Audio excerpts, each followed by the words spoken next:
will hear a number of different recordings, and you will have to answer questions on what you hear. There will be time for you to read the instructions and questions, and you will have a chance to check your work. All the recordings will be played once only. The test is in 4 sections. At the end of the test, you will be given 10 minutes to transfer your answers to an answer sheet. Now turn to Section 1. Section 1.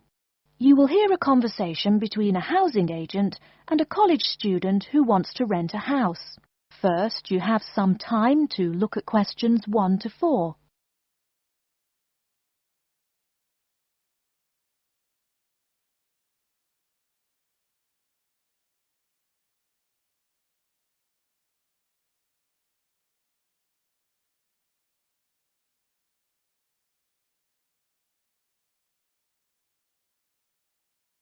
You will see that there is an example which has been done for you.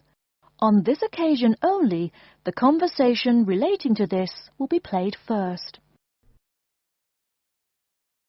Good afternoon and welcome to Habitat Hunters. You must be Joseph. Yes, that's right. You said on the phone that I could come by at 2 o'clock. Sorry, I'm a little early. No problem at all. In Calgary's market, you have to move fast if you want a good apartment. Actually, I'd settle for almost anything. I've been here 10 days and the hotel is ruining me. My father has me on a strict budget. Sit right down here now, sir. Let's talk a little about the places before we go have a look. Now, we have 4 apartments available. Okay. Could you tell me more about those 4 apartments? Sure. The first one is on Beetle Road, just a block off campus. It's a 3-bedroom with a bathroom and a living room and a great Italian restaurant right next to it. The agent says that the first apartment is a 3-bedroom apartment with a great Italian restaurant right next to it. So, restaurant has been written in the space. Now we shall begin. You should answer the questions as you listen, because you will not hear the recording a second time. Listen carefully and answer questions 1 to 4. Good afternoon and welcome to Habitat Hunters. You must be Joseph. Yes, that's right. You said on the phone that I could come by at 2 o'clock. Sorry, I'm a little early. No problem at all.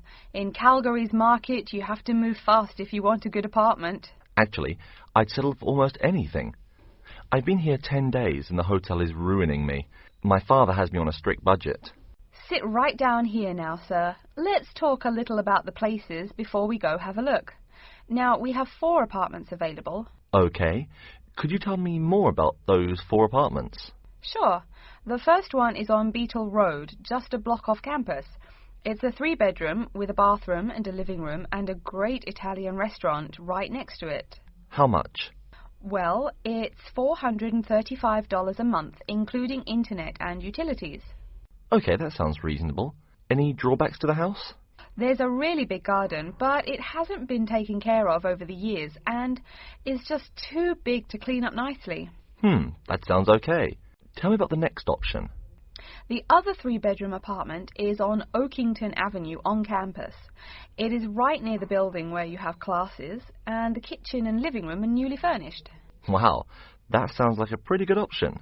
Well, it is a cool apartment, but since it's a dormitory, the living room, bathroom, kitchen and washing machine are all shared.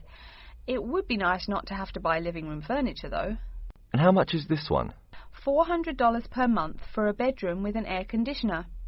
For a bedroom without an air conditioner, you would pay less, $340 for it. Yikes. Even with the air conditioner, it sounds really inconvenient to have to share facilities. I'll never cook if I have to walk down the hall to use the kitchen. Yeah, that's true. Before you hear the rest of the conversation, you have some time to look at questions 5 to 10.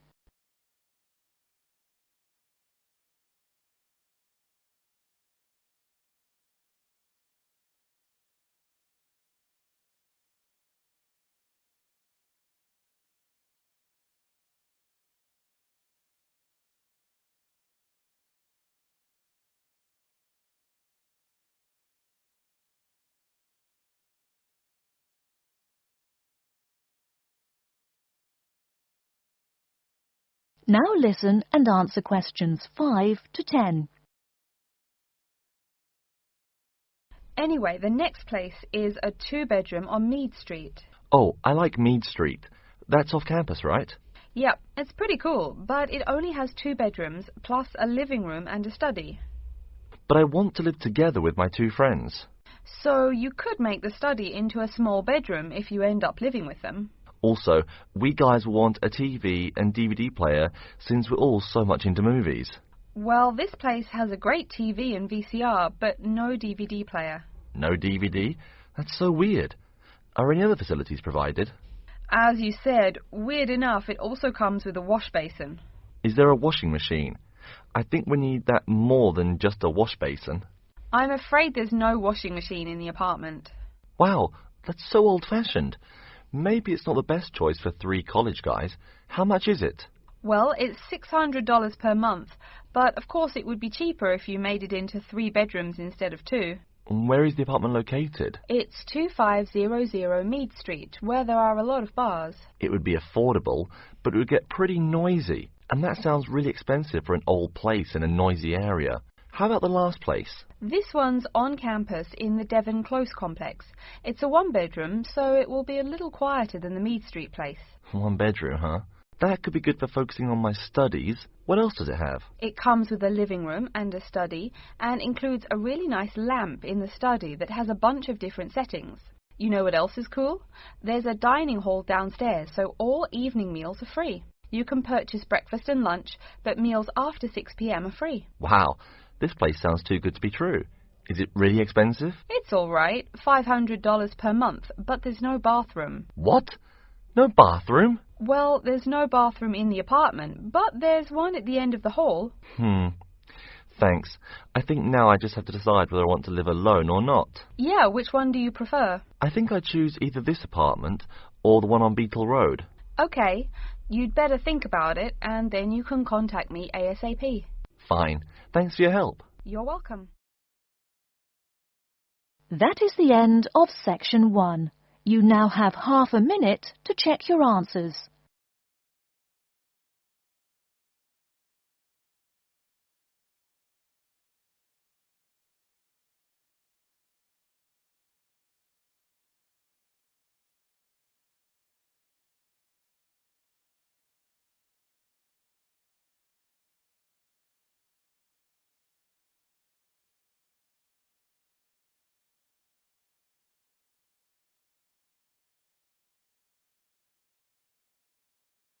Now turn to Section 2.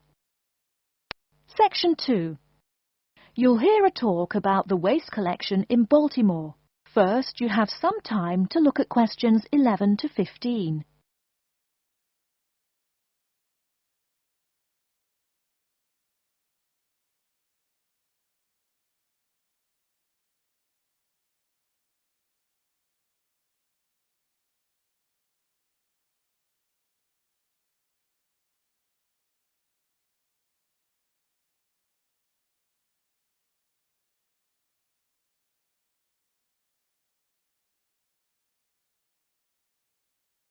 Now, listen carefully and answer questions 11 to 15.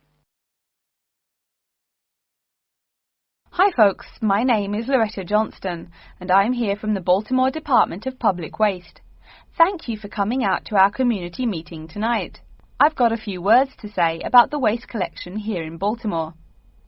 First, there's the sorted collection bins themselves. They're made of sturdy, solid material, so none of your trash can seep out or puncture the bin. Also, since these things sit out on the curb overnight, rain or shine, they have to be waterproof. We can't have water getting up in it and filling up the bin. Remember to pay attention to which bin is which, and sort your waste accordingly. You should have a blue or green bin for recyclable garbage, a yellow bin for unrecyclable garbage, and a red bin for toxic waste. Our city-wide waste management is divided into 2 services. The first is commercial waste collection, or trash collection from buildings.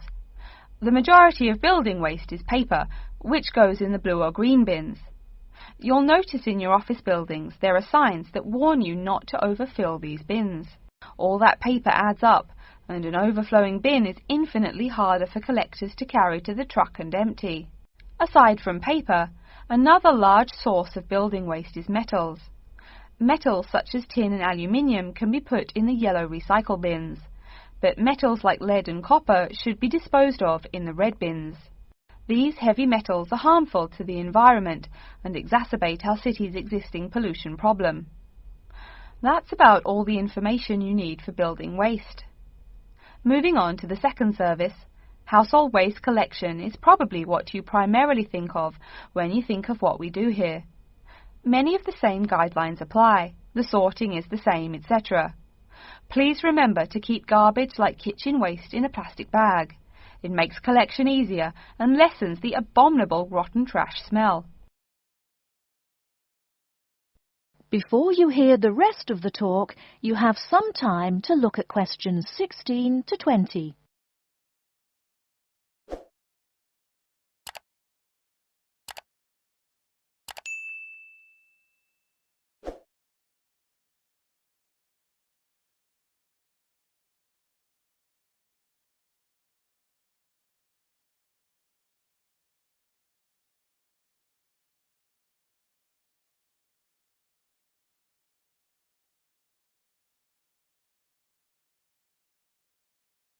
Now listen and answer questions 16 to 20. So, after we take your trash away, what happens to it? We take all the garbage to one of a number of garbage disposal plants, each of which is located in the middle of an open space of some sort. No one wants to have their home or office right next door to a waste disposal plant, right? Waste is collected and then disposed of once every 4 weeks. A lot of trash can build up in that time, so we're in the process of developing a plan to fund collection more frequently. Ideally, it would be collected weekly, but we will likely have to settle for bi-weekly. The garbage trucks make their rounds to clear the bins at night in order to avoid traffic. I'm sure you've seen how much waste your own household produces in a given week. Now imagine all the trash produced by all the households in Baltimore. It's a lot, right? It may surprise you that this amount is only marginal compared to commercial waste. Yep, the main waste producers are actually businesses, industrial facilities, retail and offices. Hard to believe humans produce that much waste, right? No wonder we have pollution problems. Anyway, after all incoming waste is sorted, recyclables are sent to a recycling plant, while garbage and toxic waste are transported to their respective areas of the plant for treatment. Items such as stones, which should not be disposed of in our bins, are separated out and discarded. Once the trash has undergone the treatment process, it is compacted and disposed of with all the other trash. And finally, when the landfill space is full, it is buried deep underground, and in time, something new is built on the land. That's everything about waste collection. Thank you for listening. Are there any questions? That is the end of section 2. You now have half a minute to check your answers.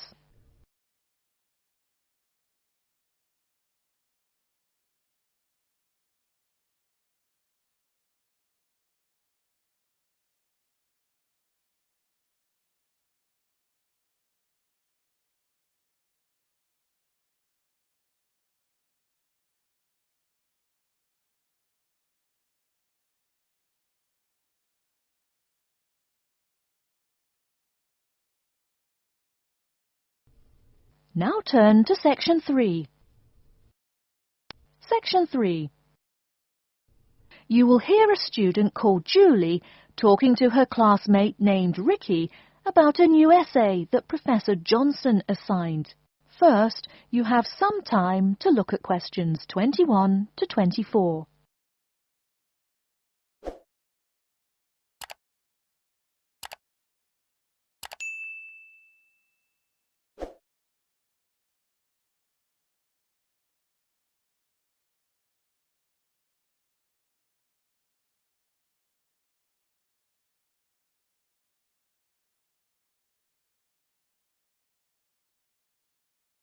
Now, listen carefully and answer questions 21 to 24.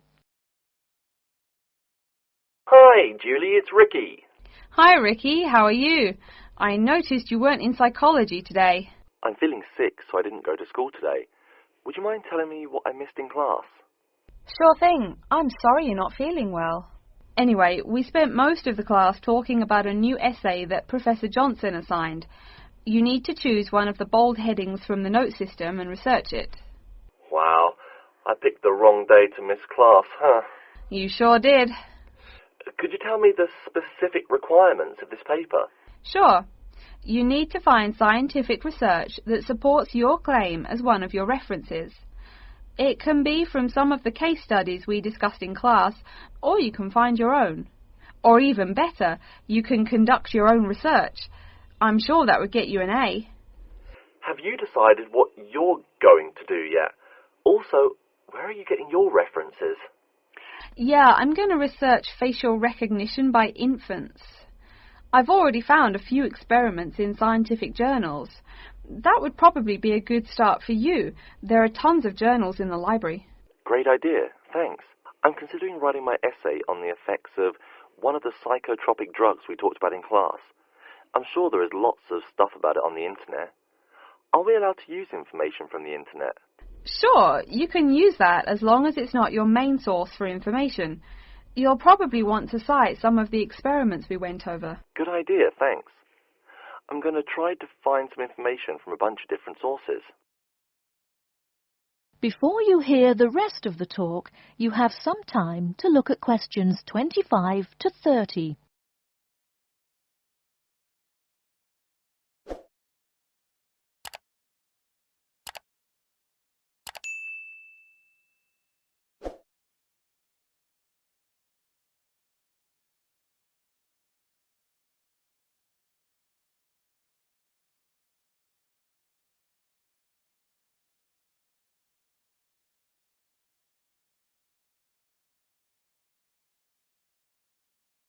Now listen and answer questions 25 to 30. Are there any specifications on how the essay should be written? Yeah, Professor Johnson wants it double-spaced.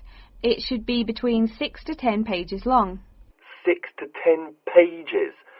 That's so much. Oh, it's going to take forever. I know, the whole class groaned when he said that.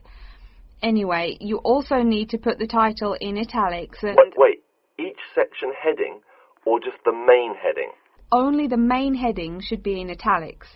I think section titles are supposed to be in the same format, but maybe in bold. You'll have to check that in class next time. Oh, okay. So I take it that the report has to be typed, since there are so many requirements. What are the other formatting requirements? Yep, it's got to be typed. Aside from that, there are still a few more specifications. You should number each page. Make sure it goes up in the top right corner. Okay, I'll make sure to write that down. I always forget to number the pages. Do we need to title and date each page too? You need the shortened title on every page, but no need to include the date. That should just be on the cover page. Okay, thanks.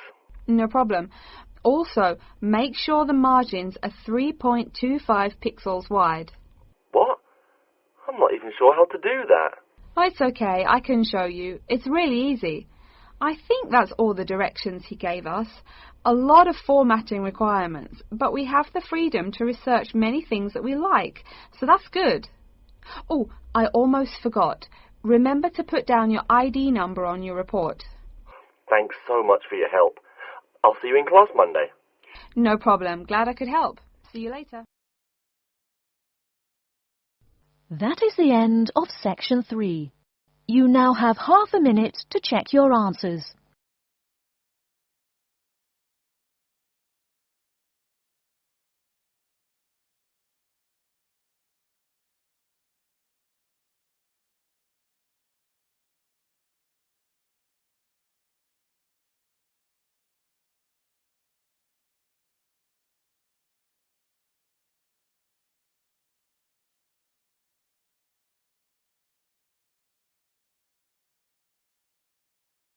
Now turn to section 4.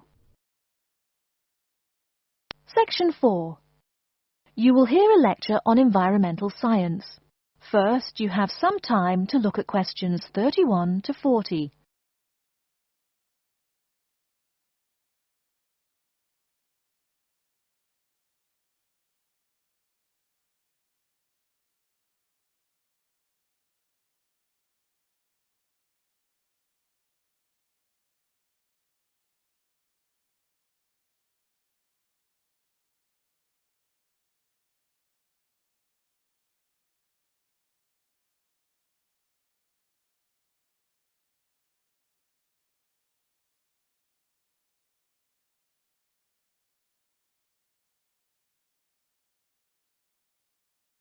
Now, listen carefully and answer questions 31 to 40. Good morning and welcome to yet another lecture in environmental science. I don't think I'm telling you a secret when I mention that water is a big worry here in Australia. The stuff is scarce. Perhaps that's why we drink so much beer, eh? Seriously though, a safe and reliable source of water is one of the great concerns of people everywhere. Moreover, as the world population grows, the pressure on existing water supplies grows greater and greater. Think about it. Our economic system demands that there be more and more consumers. The growing number of people has been tied to climate change, including droughts. So more people means less water. But our economic system demands a high birth rate. Forget about oil. Soon enough you will see wars for water. Mark my words. But today I'm going to confine my remarks to Australia. As noted already, here down under the water supply is extremely scarce. The only drier continent is Antarctica, and remember, no one really lives there anyway. Moreover, in recent years, the wind patterns have changed. Rain that used to fall on the country now falls out to sea hundreds of miles to the south. Now, when I speak of people needing water, most of you probably think of drinking. Certainly everyone needs water for drinking, but surprising as it may sound, drinking is not anywhere near being the main use for water. Most water is actually used for washing. When you take a shower, you probably use well over 100 litres of water. Every time you flush your toilet, that's about 8 litres, but most people drink no more than 2 litres or so per day.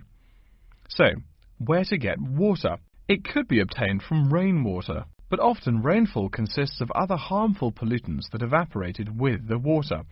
In fact, acid rain, an intense example of this, causes harmful effects on the wildlife of the habitat on which it falls. Water from underground could also be used, though it is more difficult to contain and often must go through an extensive cleansing process. The purest water is found in rivers, creeks, lakes and dams. And, sad to say, Australia has precious few of these. Really, how many of your hometowns have rivers? Year-round rivers, I mean. The soil tends to be sandy, so water soaks into the ground. Many places are rocky too, so 87% of the rainfall is lost to evaporation. That's almost twice the evaporation rate in my native Canada. Speaking of rain, we already heard how rainfall is diminishing here in Oceania. The quantity itself isn't the only problem either. Going back to the problems with obtaining rainwater, a further problem is that rain is a useful source of water only if air pollution is fairly mild. Again, you're in a situation where you can't win. You need water where most people live. People tend to build cities where rainfall is adequate, but then modern cities tend to feature polluted air, which renders the rain far less easily usable. Okay, let's take a look at the table here. You'll see it showing the relative pollution of rainfall in the world's cities. The more people, the dirtier the rain. This is becoming a huge concern for people in the West, who want their water to be pure and safe. Though reliable drinking water is important everywhere, the concern in the West is reflected in all the government regulations and political campaigns aimed at solving this problem. In contrast, there are not as many demands made on the governments in Asian and African cultures to improve the water, as their focus is on other issues. Now, whatever the source of water, we can never afford to forget that all water is highly vulnerable to contamination. Whether we're getting it from the ground, from bodies of water or rainfall, it is susceptible to a variety of toxins. In fact, That's why we clean it before using it. Water carries with it filth and dirt. This problem shows up in a number of different ways. As humans and all other animals need water to survive, it's no surprise to us that one of the most important domestic uses of water is for drinking. Yet, if you have old-fashioned lead pipes, you may slowly be poisoning yourself by drinking that nice clear water. The industrial pollution, farm chemicals and leaky landfills are well-known sources of contaminants as well.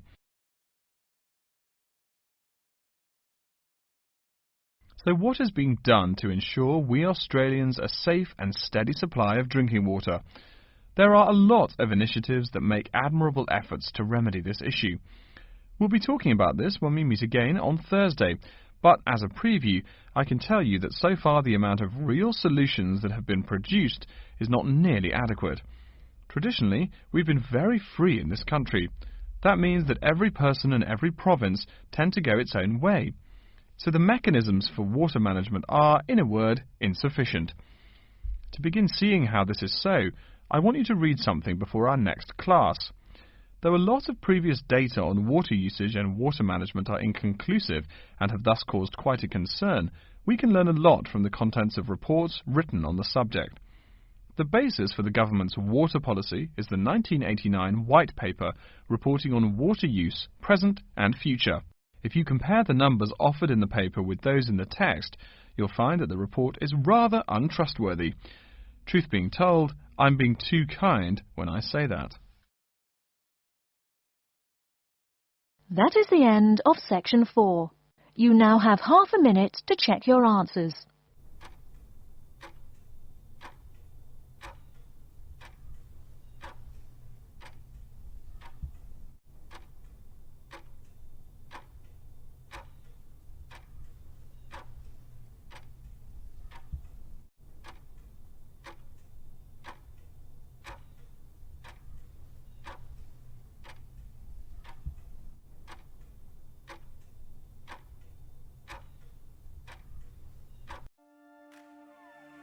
That is the end of the listening test.